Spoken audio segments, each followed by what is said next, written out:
So there are many benefits to making sure you have good credit. And here with more information on how creditworthiness has an impact is Jesse Brock and Brittany Stuemiller of Star Young Bank.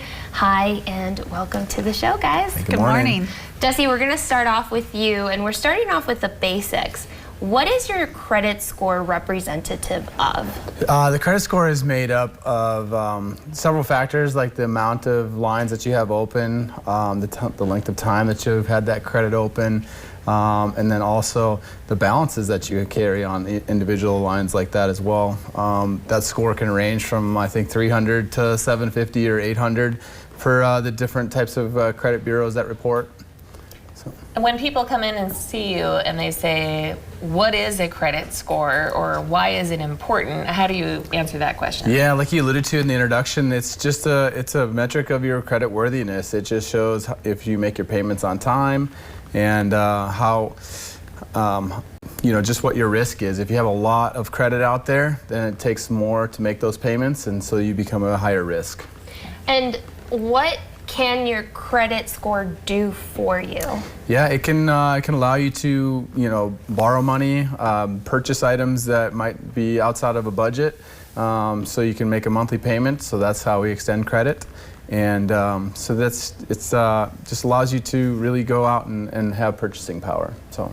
Let's just get into some misconceptions that people have surrounding credit scores. What are some of those? Some of the misconceptions would be that if you pay it off, that it hurts you. So that's not really true.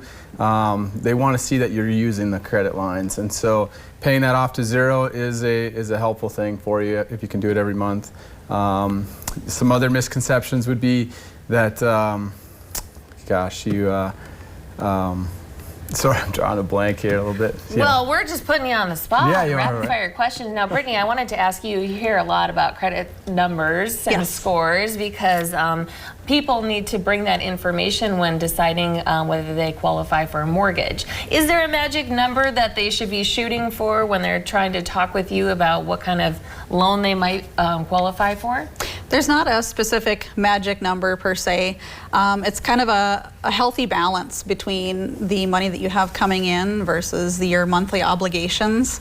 It'll be a range depending upon different loan programs, 620 for a conventional loan, or if you're looking at an FHA loan, they allow a little bit higher debt to income ratio and a little bit lower credit score. So it really is situational depending upon what type of program you're looking into. And you mentioned some of those loans that potential home buyers should look into. Mm-hmm. Can you go a little more in depth as to what an FHA loan will do for a first-time home buyer or just any home buyer? Sure. So an FHA loan, a lot of people would associate that with a first-time home buyer, but really you can utilize that program at any point if needed.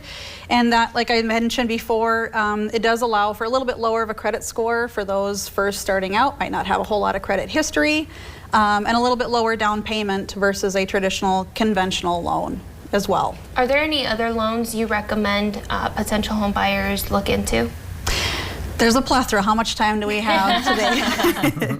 The best thing is to visit with your mortgage banker, get an idea. It's so important to know your credit score, where you stand, and it really helps differentiate your buying power and that balance between what you have for your monthly credit obligations and what your monthly payment would be. And it's an important factor to know and discuss with your banker. If I could jump back in, I caught my train of thought, and one of the misconceptions would be that if you check your credit often that it hurts you, and so what Brittany alluded to is it's important to know your score. So there's credit apps available. Most credit card companies and banks will have access to your credit score, so it's good to be in the know for your score. And once you know that credit score and maybe it's not very favorable toward you, what can you do to try to improve it?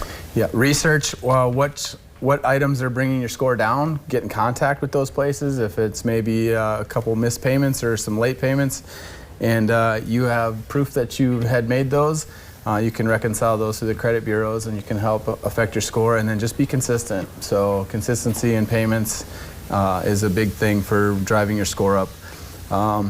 There is one little misconception too also out there. If you, You know, 30 and 60-day lates really harm you. They take more time to build your credit than it does to tarnish it. So just be consistent with that. Very good. We have some more tips over there as well, and we will have these on our website too, so make sure you go to kxnet.com/studio701. But you can get in touch with Brittany and Jesse of Starion Bank by logging on to StarionBank.com.